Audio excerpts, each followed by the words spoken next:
আজকে ফরিদাবাদ মত প্রমাণ করেছে যারা পলাশকে নিয়ে মাঠে নেমেছেন, বিএনপিকে বিভাজিত করার চেষ্টা করছেন, আপনাদের এই অপচেষ্টা, এই নীল নকশা কখনোই আমরা জনগণ আমরা সেটা মানতে পারব না।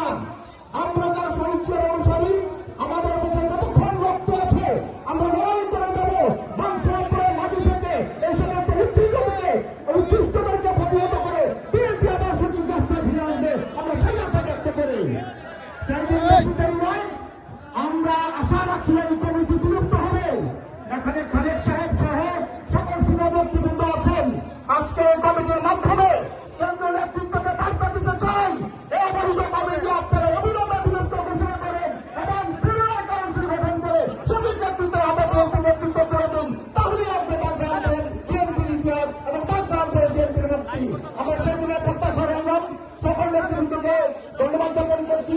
আজকে প্রত্যেকে বিভিন্ন থেকে এখানে আজকে অনুষ্ঠিত